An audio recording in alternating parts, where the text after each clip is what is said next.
Hi everyone. Right. In this video, I'm going to walk you through how to securely connect to your database, which is in a private subnet. Okay. So this database does not have what we call the public IP. How are you going to connect to this? So you have two options. You can either use what we call SSH. So you can have a Bastion host with SSH into the Bastion host, and then you can connect from the Bastion host to your database. Another option is to have what we call the session manager connection from your Bastion host to your database. So in this video, we are going to leverage on the session manager. Okay, so the reason being we don't want to be managing any SSH keys, we don't want to be rotating any keys, we want a keyless connection. Okay, whereby AWS will have what we call a temporary token being provisioned so we can securely connect to our DB, which is in a private subnet. Okay, so let me show you how the whole show is gonna run. So you have we can connect from pgAdmin. So we use pgAdmin, install on our local machine. We're gonna use what we call SSH port forwarding, okay, onto our jump host. Remember, on your local machine, you need to have your SSH, okay, client running, not SSH client, sorry, SSM, okay, client running on your machine. If you're not sure how to install, I'll send the link in the chat so you'll be able to do that. Okay, once you port forward to the jump host, we'll be able to connect to the DB. So what we have done, let me quickly go to my console, is we have our VPC, our custom VPC already created. Okay, this custom VPC, okay, we have provisioned EC2 into it and then the database. The EC2 is in a public subnet. The database is in the private subnet. The reason being the EC2 will connect to the database, which is in the private subnet. Okay, so let me show you the instance. So this is the Bastion host. Okay, what is it having? It's got what we called IAM role attached. Let me go to security. Where is it? Security. Okay, it's got an IAM role attached. Okay, this IAM role have what we call the assume role with a permission. So trusted relationship, okay, to assume a role, and it has a permission which is to be able to do SSH connection without managing any keys. So this is what we have. These are the permission.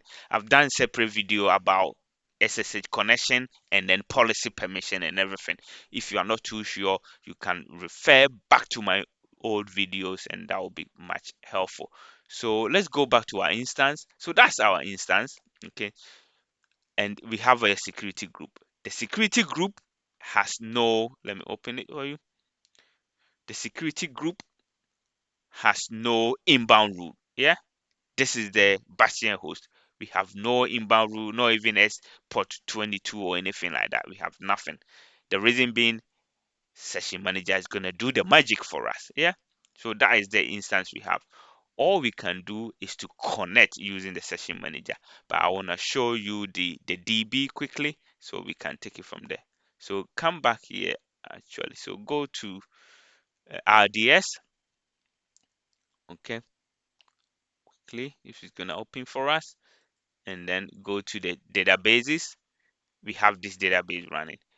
In this database we have, let's go to security. Okay, here we are.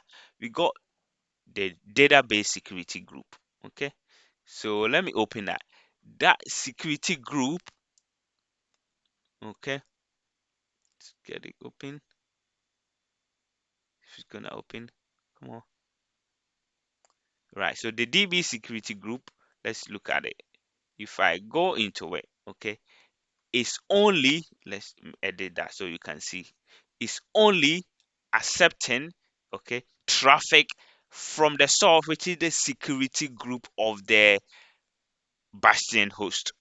Okay, so the DB accepting connection or traffic from the Bastion host. Okay, it's listening on port 5430. Okay, that is all we have, and this is how we provision. I've done a full video covering the creation of the EC2 instance and the database and doing the whole from end to end. Those of you who want to watch that, so the link will also be in this video. Please refer back. It takes about, I think, half an hour or so, something like that. Okay, but those of you who just want to know how to connect, this is it for you. So let's get going. So let's go back to, let me cancel that. If you are happy with the database, and then again, that database is in okay,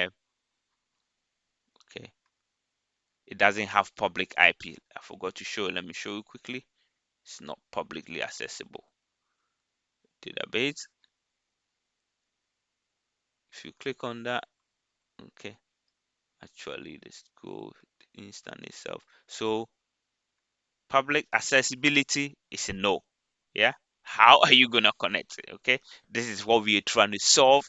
So for now, we know the connection Bastion host to this. Okay, so what we're gonna do, I'm gonna connect to the instance. Where's that? Okay, go in here.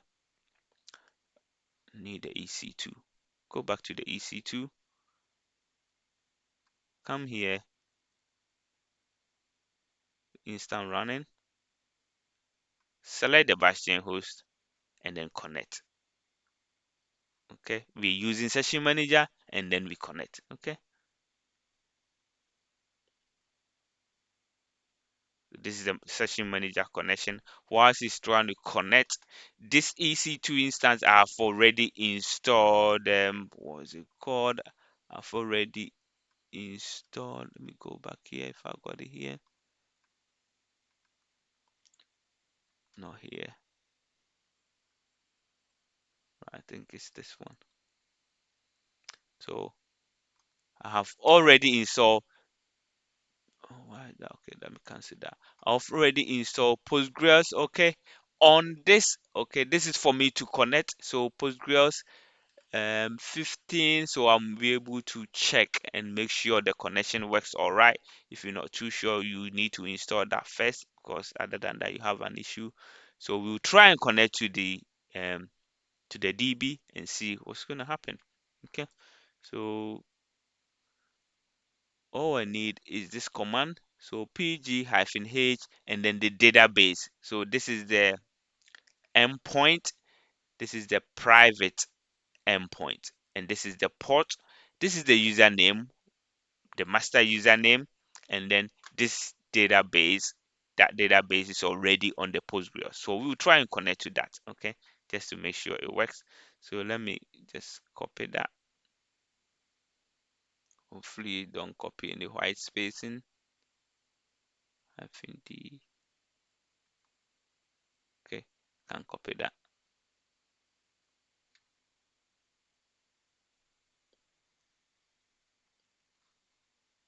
Okay, let me paste this here and see if everything seems to all right.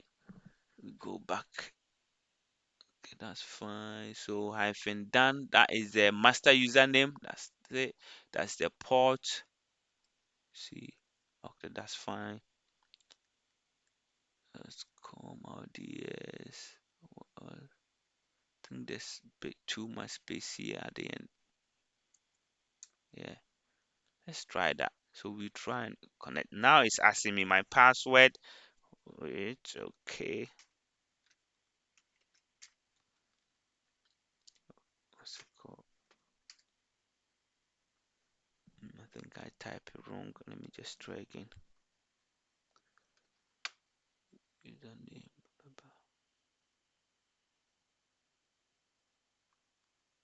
Mm, okay. Let me try and connect again. What did I miss? So down, that's fine. 54. Okay, hyphen H.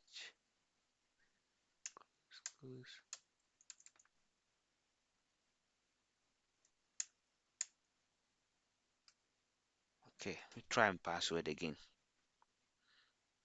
Mm,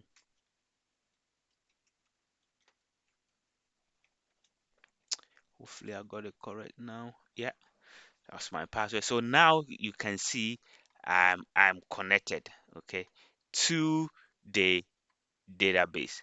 This is how you can securely connect. This is on the Bastion host. If you are leveraging on pgAdmin, okay, we need to do some port forwarding. What we need to do is I will show you. So on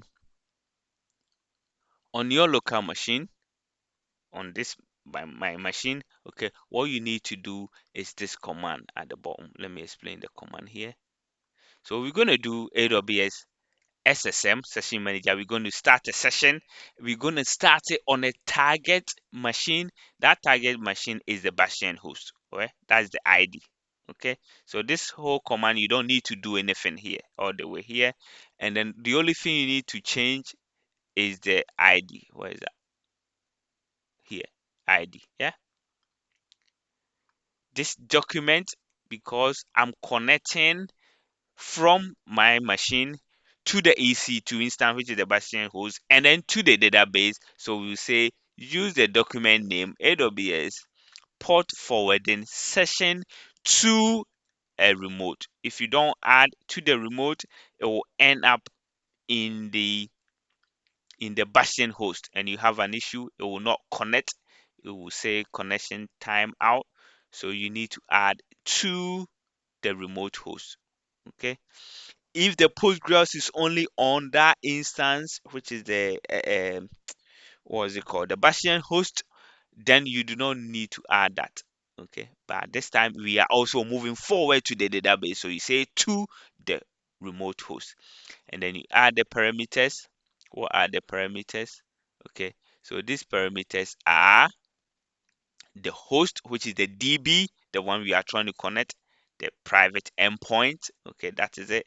And then what we need to do is to do the port number for the DB, and then we are going to do a port mapping to our local host, and this port number can be any number you want. Okay, it doesn't have to be the same thing, it can be any number. And which region is the DB situated? This one is EU West 1. Okay, so we are happy with it. All I need to do is to grab that. We are going to start a session, okay, on our command line. And then when the session is established on our command line, we are going to connect using the pgAdmin. Okay, so let's start the section here. I'm gonna paste it here. Okay, and then enter. Right, let's see if the session, yeah, so port is open. Okay, can you see start session with session ID, blah blah blah blah blah. Port number is open for that. So it's waiting. What is going to connect? So is the pgAdmin. So I've got pgAdmin. Let me try open this one.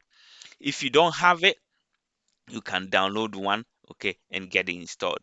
But one thing I forgot to tell you is if you don't have what we call session manager, this one, if you don't have session manager plugin installed on your local machine, it will not work.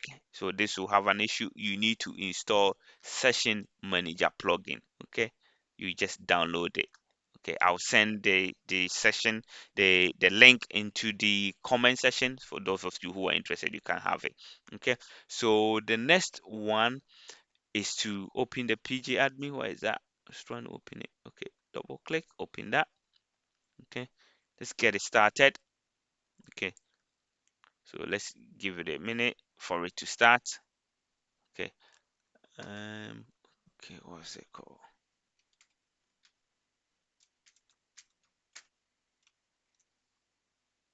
Okay, let's try that. Yeah, so I mean, now what I need to do is to create a server. Yeah, so I'll go to the object.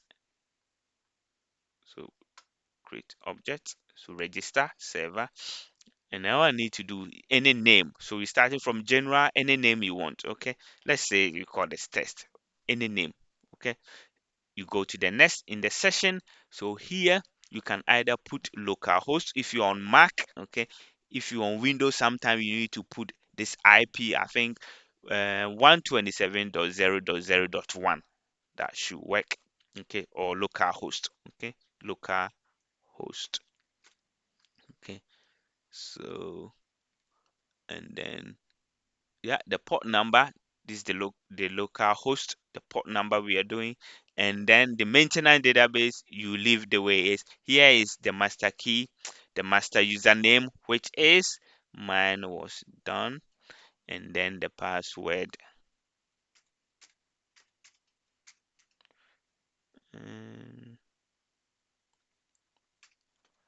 trying to remember my password. And all I need to do in the SSH channel, but you don't do anything, you leave the way everything is. Okay, all we need to do is to save, and hopefully we are connected.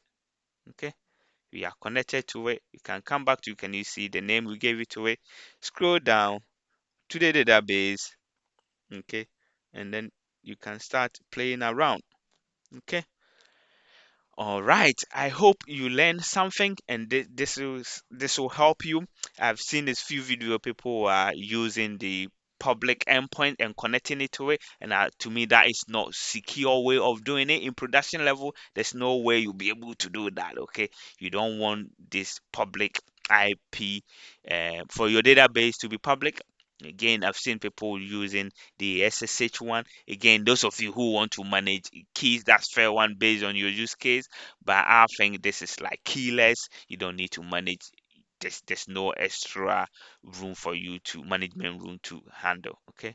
I hope this help. See you in the next video. Thank you very much. Bye bye.